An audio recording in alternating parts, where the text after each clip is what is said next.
Bonjour à tous. Je viens d'entendre dans la présentation de monsieur le Président que votre questionnement essentiel est économique, et c'est bien évident. Aussi, je n'aurai pas la prétention de répondre à la question économique, même si j'ai quelques petites idées, mais plus simplement de vous donner quelques clés pour bien comprendre ou mieux comprendre les licences Creative Commons dans leur esprit et leur mode de fonctionnement.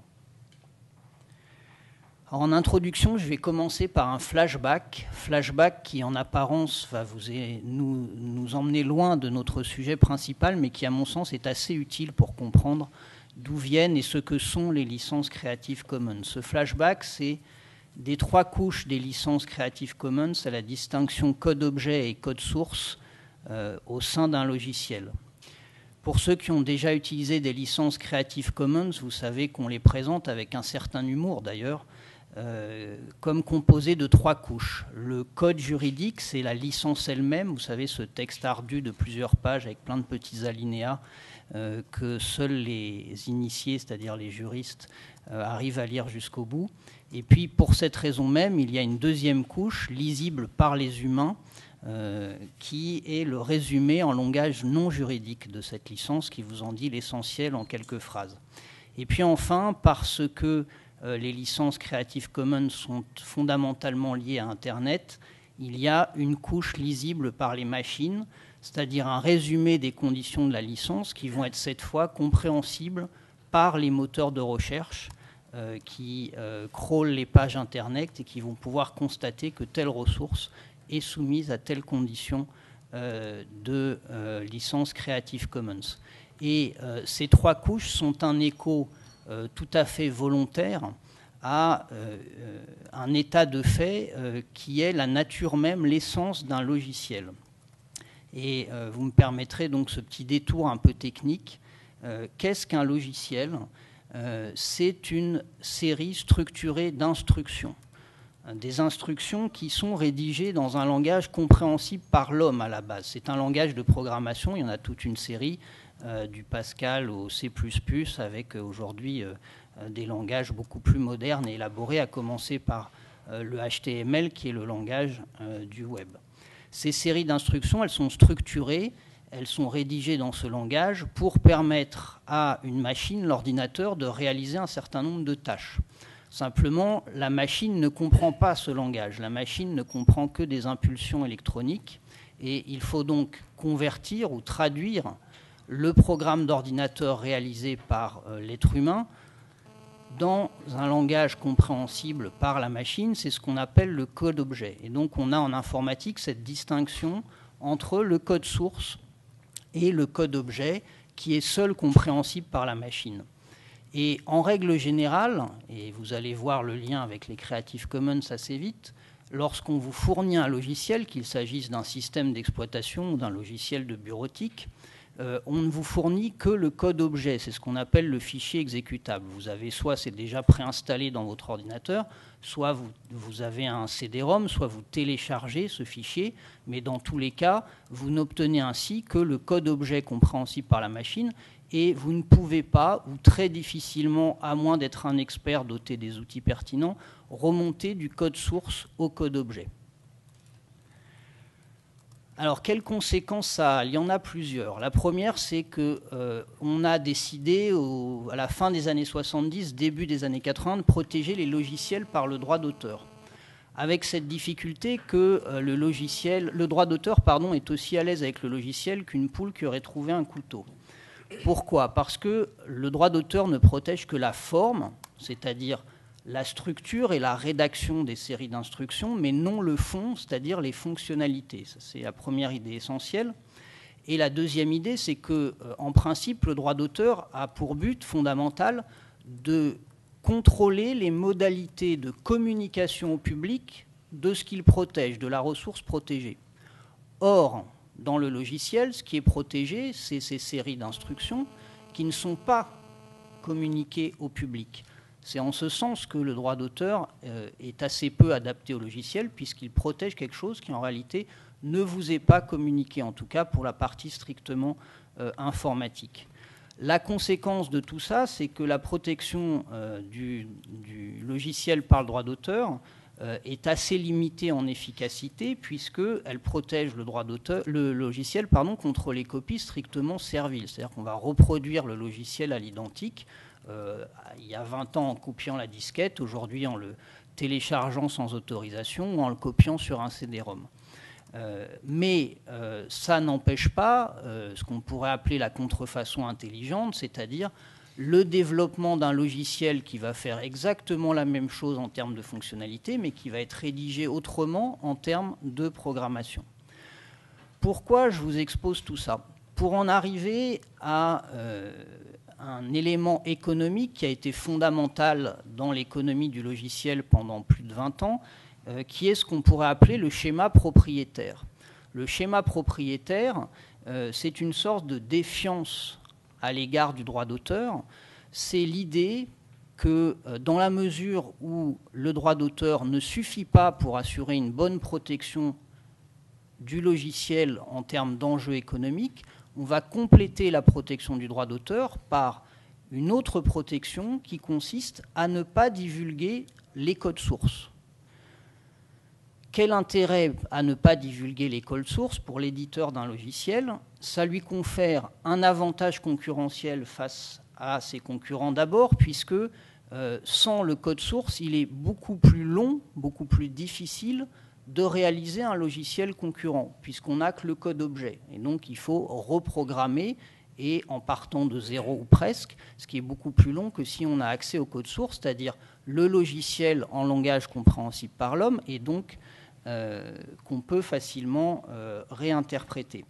Et c'est aussi un avantage économique vis-à-vis des clients, puisqu'on a besoin du code source pour maintenir le logiciel, c'est-à-dire corriger les erreurs et le faire évoluer. Quand vous n'avez que le code objet, vous ne pouvez pas maintenir un logiciel. Autrement dit, en assurer la pérennité et la qualité dans le temps.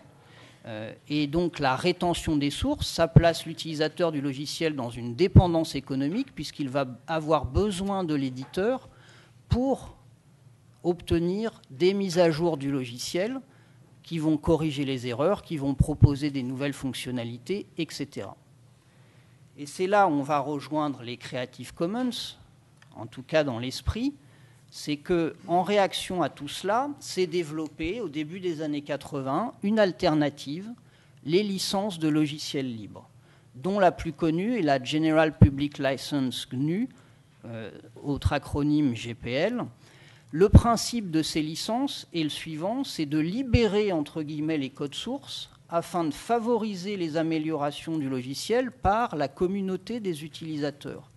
Le code source, contrairement au schéma propriétaire, est mis à la disposition du public, est mis à la disposition des utilisateurs, et de cette manière, les utilisateurs vont pouvoir eux-mêmes faire évoluer le logiciel, corriger les erreurs qu'il comporte. L'idée sous-jacente étant évidemment que de cette manière, on va obtenir, et c'est très important, un logiciel plus stable, autrement dit de meilleure qualité. C'est le freeware ou le free software qui se traduit par logiciel libre. Attention, free ne veut pas dire nécessairement gratuit, même si c'est le plus souvent le cas. Il y a un double sens du terme anglais ici qui peut conduire à des erreurs d'interprétation. En revanche, le freeware ou free software est à peu près l'équivalent de l'open source, pour évidemment source ouverte, accès au code source, même s'il y a des petites différences de philosophie entre les deux, mais c'est plus des différences de chapelle qu'autre chose. Les modalités de ces licences de logiciels libres, c'est d'encadrer les conditions d'utilisation du logiciel, et donc de ses sources, au moyen du droit d'auteur, avec 4 libertés fondamentales qui sont instituées par la licence: exécuter le programme, autrement dit s'en servir sur sa machine, en étudier le fonctionnement, le redistribuer, et enfin, l'améliorer et redistribuer ces améliorations. Le copyleft, comme on appelle parfois ces licences de logiciels libres, restaure en réalité la véritable fonction du droit d'auteur en matière de logiciel, puisqu'il utilise le droit d'auteur pour encadrer la communication des codes sources, qui sont ce qui est protégé et ce qui jusqu'à présent n'était pas divulgué au public dans le schéma propriétaire. Et vous voyez évidemment le parallèle avec les licences Creative Commons, qui sont dérivées de ces licences de logiciels libres. La finalité de ces licences Creative Commons, c'est de favoriser le partage des connaissances et de la création à travers le monde, conformément à l'esprit initial d'Internet. Je pense qu'il est tout à fait important de réaliser qu'on est dans une source commune entre les licences de logiciels libres et les licences Creative Commons, à la fois quant à la technique juridique, mais au-delà et bien en amont, quant à l'esprit commun à ces licences.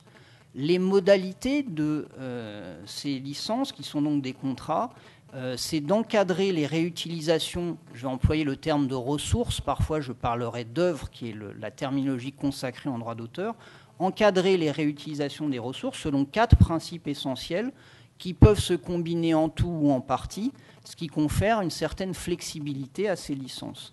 Et l'outil, comme en matière de logiciels libres, c'est le droit d'auteur, c'est tout à fait essentiel. Les Creative Commons ne sont pas contre ou à côté du droit d'auteur, elles utilisent le droit d'auteur d'une manière propre et particulière. Alors je vais vous présenter d'abord les différentes licences Creative Commons pour esquisser ensuite, et je parle vraiment d'esquisser, leurs avantages et les inconvénients, d'autant que c'est assez subjectif dans la perspective du e-learning. Je distinguerai d'abord, dans la présentation des licences, les caractéristiques essentielles qui sont communes à toutes les licences Creative Commons, et ensuite je vous présenterai synthétiquement les modalités des 6 licences existantes à ce jour, en tout cas les plus communément admises et présentées par creativecommons.org comme étant les licences en vigueur. Les caractéristiques essentielles communes aux différentes licences. Tout d'abord, premier point très important, ce sont des licences à vocation universelle, c'est-à-dire qui ne sont pas rattachées à un système juridique en particulier, le droit d'auteur anglo-saxon ou le droit d'auteur français ou le droit d'auteur chinois, etc. Elles sont à l'origine rédigées en anglais, mais il y a aujourd'hui évidemment des traductions dans différentes langues. Une première difficulté, en tout cas une première question qu'on peut se poser, c'est est-ce que ces licences sont véritablement conformes à tous les droits nationaux ? Leurs rédacteurs s'y sont efforcés. En tout cas, ils se sont efforcés d'adopter des tournures qui permettent d'éviter les principaux écueils, mais on ne peut pas exclure qu'à la marge, les dispositions de ces licences, les stipulations de ces licences, se trouvent contraires à une loi nationale. La licence prévoit ce qu'on peut faire dans ce cas. Elles sont fondées sur un principe simple et essentiel, some rights reserved au lieu de all rights reserved. Autrement dit, le principe de ces licences, c'est que tout est autorisé sauf les conditions restrictives énoncées par la licence, plutôt que tout ce qui n'est pas autorisé est interdit, ce qui est le schéma classique du droit d'auteur. En réalité, à mon sens, il y a ici une différence de degré plutôt que de nature entre les deux approches, car dans les deux cas, le cas du schéma entre guillemets propriétaire et le cas de la licence Creative Commons, la licence d'utilisation d'une ressource protégée par le droit d'auteur définit ce qui est interdit et définit ce qui est autorisé. Elle le fait de manière différente, c'est tout, mais le mécanisme est le même. La durée de ces licences est par principe celle du droit d'auteur, c'est-à-dire en Europe, la vie de l'auteur est 70 ans après son décès pour rester à la règle la plus simple. Cela est vrai tant que les conditions de la licence sont respectées et l'offrant ne peut revenir, l'offrant, c'est-à-dire le donneur de licence, ne peut revenir sur cette licence et donc sur l'autorisation d'utiliser la ressource qu'elle confère. Autrement dit, la licence Creative Commons, les licences Creative Commons sont irrévocables. Sauf résiliation qui est automatique, nous disent toutes ces licences, en cas de violation de ces termes par l'utilisateur. Autrement dit, si vous utilisez une ressource sous licence Creative Commons et que vous violez l'un des termes de la licence, le donneur de licence peut la résilier à votre égard et vous verrez donc privé du droit d'utiliser la ressource en cause. C'est exactement le même mécanisme qu'une licence de droit d'auteur classique. Et d'ailleurs, la violation de la licence Creative Commons constitue une violation du droit d'auteur sur la ressource, exactement comme dans une licence classique. Les licences sont aussi gouvernées par un principe de gratuité pour les utilisations autorisées par la licence, il va sans dire. C'est une différence, par parenthèse, je reviens un instant, avec les licences de logiciels libres qui ne sont pas toutes nécessairement gratuites, en tout cas par principe. Autre principe fondamental, interdiction des restrictions complémentaires à celles stipulées par la licence. Autrement dit, un utilisateur ne peut pas rajouter des restrictions à l'utilisation de la ressource. Des restrictions d'ordre juridique d'abord, il ne peut pas poser d'autres conditions juridiques à l'utilisation de la ressource, ce qui veut dire que tout destinataire d'une ressource sous licence Creative Commons a la possibilité de l'utiliser dans les conditions de la licence sans qu'un intervenant puisse modifier celle-ci. Et interdiction aussi d'ajouter des restrictions techniques, c'est l'hypothèse des mesures techniques de protection qui viendraient restreindre au-delà de la licence les utilisations autorisées initialement par celle-ci.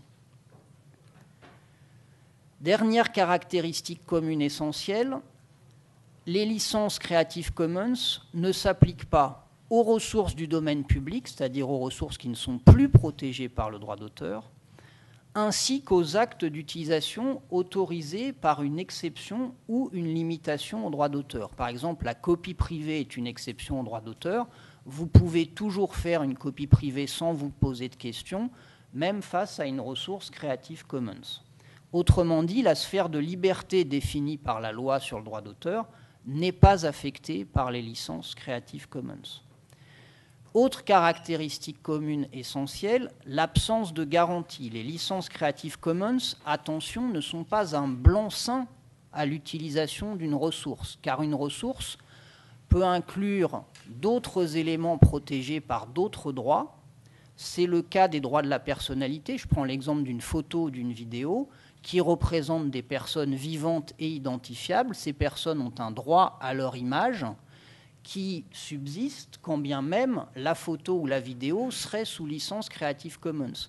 Vous pouvez utiliser librement la photo ou la vidéo au plan du droit d'auteur du fait de la licence Creative Commons, mais vous devez vous préoccuper du droit à l'image de là où des personnes photographiées ou présentes dans la vidéo, car celles-ci ne sont pas sous licence Creative Commons.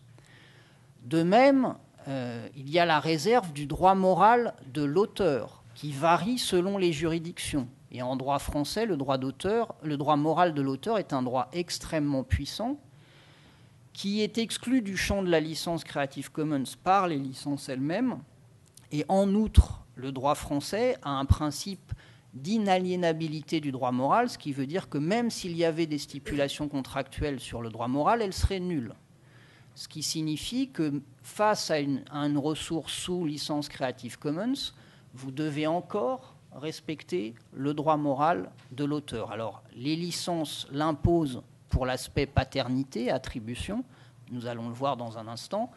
En revanche, pour le droit à l'intégrité, ça peut être plus problématique, c'est le droit pour l'auteur d'exiger que son œuvre ne soit pas modifiée sans son accord. J'en viens maintenant aux modalités des différentes licences Creative Commons. Elles sont quatre conditions qui peuvent se combiner. On va voir ensuite comment elles se combinent rapidement. Première condition essentielle, c'est l'attribution désignée par l'acronyme BY, BY. C'est une condition systématique commune à toutes les licences Creative Commons qui vous impose de mentionner sur la ressource un crédit adéquat, c'est-à-dire le nom du haut des auteurs, le cas échéant leur qualité, à minima de proposer un lien vers la licence qui régit la ressource, et enfin d'indiquer si vous avez effectué des modifications sur cette ressource par rapport à son état d'origine. Et j'ai mis en regard de chaque condition, vous le voyez ici, évidemment, les petits sigles utilisés par Creative Commons pour signifier ces 4 conditions. La deuxième condition, qui elle n'est pas systématique et donc dépend des licences, c'est non-derivative en anglais, autrement dit pas d'adaptation, l'acronyme ND. La réalisation, le terme est un peu trompeur, parce que la réalisation d'adaptation de la ressource est possible, mais ce qui est interdit, c'est la diffusion ou la réutilisation publique de ces adaptations. Vous pouvez adapter la ressource pour vous-même, mais vous ne pouvez pas la rediffuser publiquement. Vous ne pouvez que rediffuser la ressource dans son état d'origine. Et le sigle, c'est logiquement, si je puis dire, le signe égal. Troisième condition, la non-commercial, NC, évidemment, vous comprenez ce que ça signifie, les réutilisations commerciales de la ressource sont exclues. Et le sigle, c'est un petit $ barré. Et enfin, share-alike, partage à l'identique en français, acronyme SA. Cela signifie que le partage des adaptations que vous pouvez faire, donc par principe, doit être soumis à la licence régissant la ressource d'origine, la ressource initiale. Autrement dit, lorsque vous faites une adaptation d'une ressource sous licence Creative Commons Share Alike, vous devez rediffuser cette adaptation sous la même licence.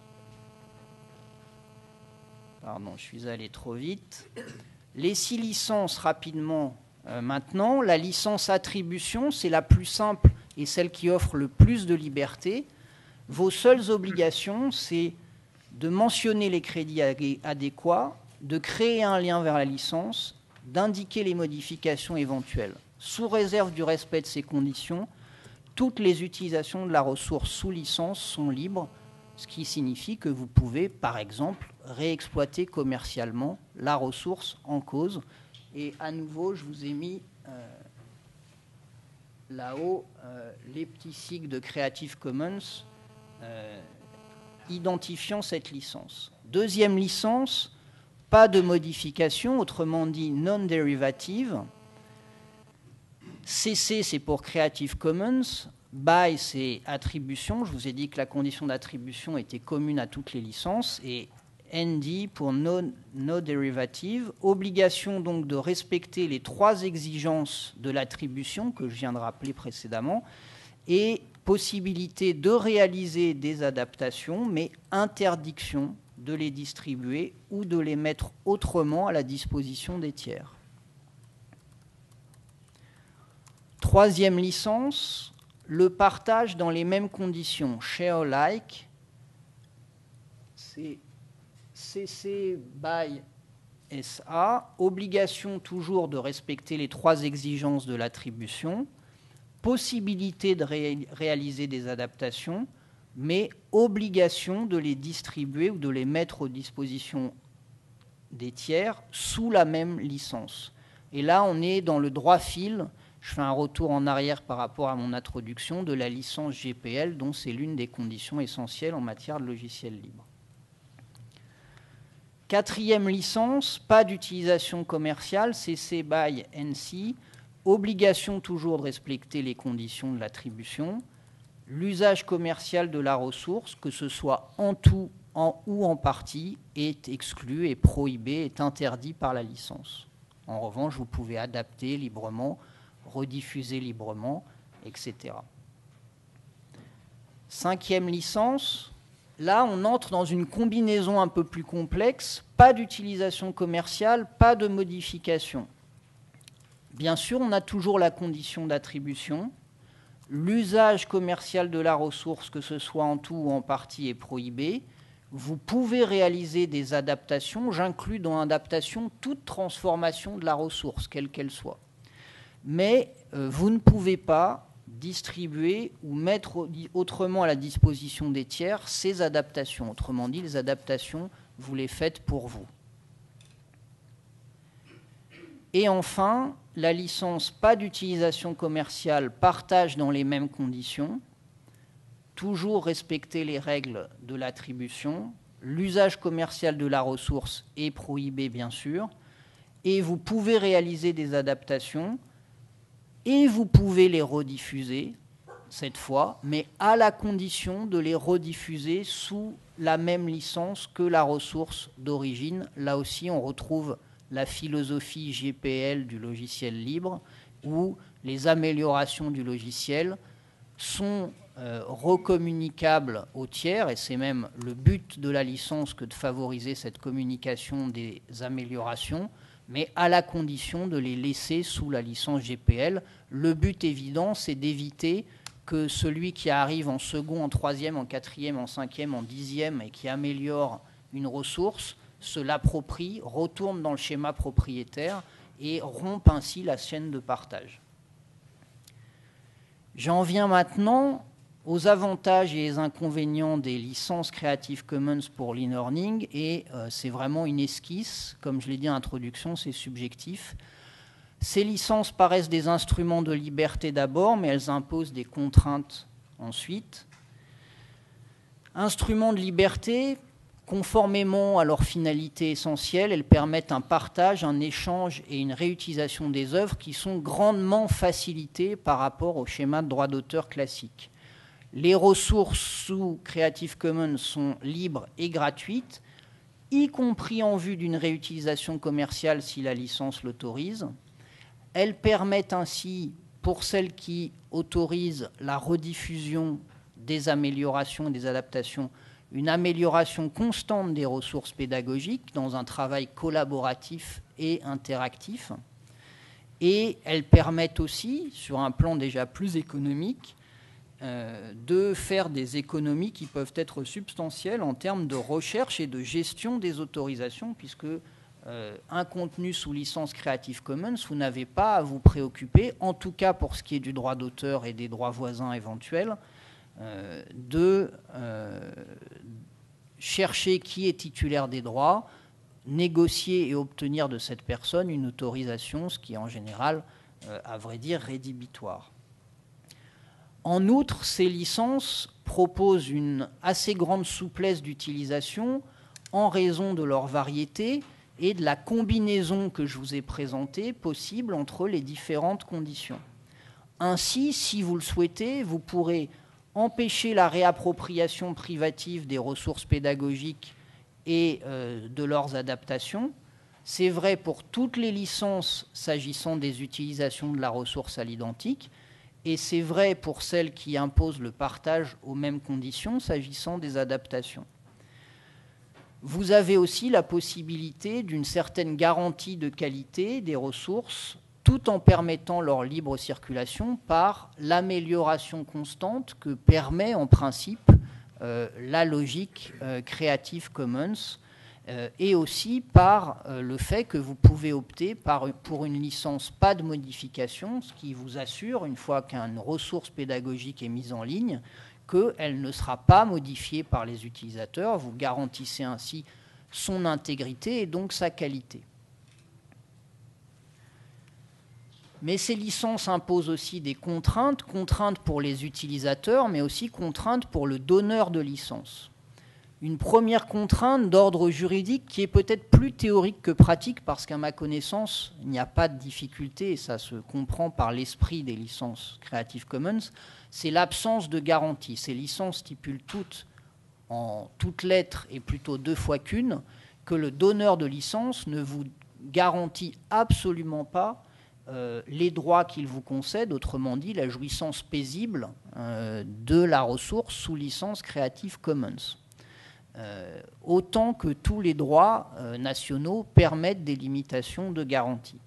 Ce qui peut, en tout cas en théorie, poser un problème le jour où un tiers vient revendiquer un droit d'auteur sur la ressource Creative Commons, puisque vous ne pourrez pas vous retourner contre le donneur de licence pour lui dire « Attendez, vous m'aviez garanti une utilisation libre et gratuite, et là, voilà, je me retrouve avec un procès en contrefaçon ». Certaines licences excluent des utilisations commerciales, et là, on est dans le subjectif, mais pour certains utilisateurs, et en particulier les organismes de formation, ça peut être évidemment une contrainte et un inconvénient, puisque ce sont des ressources que vous ne pourrez pas inclure dans des contenus pédagogiques payants. Est-ce que cette situation crée une concurrence déloyale ? On débattra sans doute au plan économique tout à l'heure. Au plan juridique, j'ai un début de réponse qui est que je ne crois pas, dans la mesure où pour qu'il y ait concurrence, il faut qu'on soit dans des situations identiques. Or, je pense qu'on n'est pas forcément dans une situation identique entre une ressource mise sous Creative Commons avec prohibition de l'usage commercial et un organisme de formation dont la vocation est commerciale. Et à mon avis, il faut combiner les deux. Autre inconvénient éventuel, impossibilité de rediffuser les adaptations pour certaines licences. C'est le cas des licences CC, BIND et BIND-NC. Ça peut être, par rapport à la logique, cette fois collaborative, un inconvénient, mais c'est le choix du donneur de licence initiale. Autres inconvénients plus généraux, la diversité des licences impose de vérifier précisément la licence applicable à chaque œuvre ou ressource que vous souhaitez utiliser. Vous pouvez le faire rapidement à l'aide d'une part des petits sigles que je vous ai indiqués plus haut dans le diaporama et à l'égard de la partie lisible par l'homme de la couche des licences Creative Commons, c'est-à-dire le résumé de chaque licence que vous trouverez sur le site de Creative Commons et qui vous dit en quelques mots ce que vous pouvez faire et ne pas faire. Mais il faut avoir ce réflexe parce que, comme vous l'avez compris, toutes les licences n'ont pas le même champ, ne confèrent pas le même champ de liberté. Enfin, les licences Creative Commons ne sont pas la garantie d'une utilisation sans aucune contrainte. Je l'ai dit dans la première partie, d'autres droits des tiers peuvent interférer et venir limiter l'usage d'une ressource. C'est le cas, par exemple, du droit à l'image, du droit à la vie privée des personnes. Et on a aussi, de manière plus technique, et je ne rentrerai pas dans le détail, on peut avoir une incertitude quant à certains droits voisins du droit d'auteur qui peuvent aussi porter sur les ressources. Les licences vous disent qu'ils sont inclus, ces droits voisins, dans la licence qui vous est conférée. Il n'empêche que je ne suis pas certain que tous les donneurs de licence soient effectivement titulaires des droits voisins. Et donc là, vous avez possiblement un risque juridique. Puis enfin, il y a toujours le risque du droit moral dont j'ai parlé tout à l'heure. Et enfin, des contraintes pour les donneurs de licence. Il faut s'assurer la titularité des droits d'auteur en amont sur la ressource si le donneur de licence n'est pas l'auteur lui-même. En tout cas, en droit français. En droit français, le droit d'auteur naît sur la tête du créateur, personne physique de l'œuvre. Ce qui signifie que si le donneur de licence est une personne morale, une association, une entreprise, etc., cela signifie que pour mettre sous licence Creative Commons un contenu, il faut d'abord en amont qu'il ait obtenu une autorisation de le faire au titre du droit d'auteur du créateur ou des créateurs de cette ressource. Ce qui peut, dans certains cas, être compliqué, et je pense qu'on en parlera tout à l'heure avec l'exemple d'Open Classroom, puisque j'ai vu dans leurs conditions d'utilisation que c'était une condition exigée pour les fournisseurs, entre guillemets, de contenu, de conclure avec Open Classroom un contrat qui va sécuriser Open Classroom sur les droits d'auteur. Et puis on a une autre difficulté dont je parlais il y a un instant pour le donneur de licence, qui est les droits voisins. Je le disais, ils sont en principe inclus dans le champ de la licence, mais encore faut-il que le donneur de licence soit bien titulaire des droits voisins. Exemple d'une vidéo, vous avez 3 droits qui se cumulent sur une vidéo. Le droit d'auteur sur la séquence animée d'images elle-même, mais vous avez aussi le droit voisin éventuel des interprètes, par exemple une vidéo qui est un serious game avec des acteurs qui jouent un rôle. Ces acteurs ont un droit voisin sur leur interprétation. Et enfin, le producteur de la vidéo a aussi un droit voisin. Est-ce que le donneur de licence Creative Commons sur cette vidéo a bien les 3 droits qui lui permettent de sécuriser complètement la mise sous licence Creative Commons de la vidéo? En principe, ces 3 droits appartiennent au producteur par l'effet de différentes règles légales. Donc si c'est le producteur qui le fait, pas de problème, mais si c'est un tiers, il faut qu'il ait pensé à avoir obtenu du producteur une autorisation au titre de ces 3 droits de propriété intellectuelle.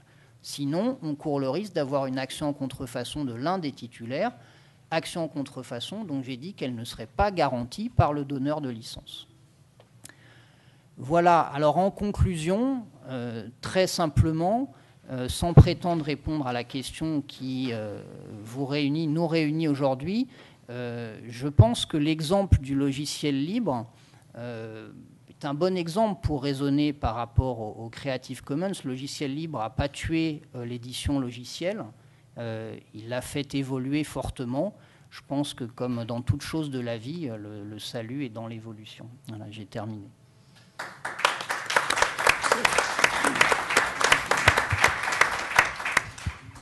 Au niveau justement du droit commercial, sur l'utilisation d'une ressource pédagogique, si je suis une entreprise et que je veux utiliser une licence qui ne propose pas l'utilisation commerciale, est-ce que je peux l'utiliser pour former mes salariés ? Pour former vos salariés, oui, je vois pas de difficulté puisque vous ne ferez pas d'utilisation commerciale de la ressource. D'accord. Par contre, si je passe par un tiers, par un organisme de formation, il ne pourra pas utiliser cette ressource pour former mes salariés. Non, parce qu'il vous fournira une prestation commerciale, la prestation de formation, et s'il intègre dans cette prestation une ressource sous licence Creative Commons non-commercial, il viole les termes de la licence. D'accord. À mon sens. Là, une possibilité sauf articulation contractuelle plus subtile entre la ressource qui, dans certains cas, va être sous cette licence et dans d'autres pourra être utilisée à titre commercial. Mais ça suppose en amont des contrats complexes avec les auteurs de la ressource.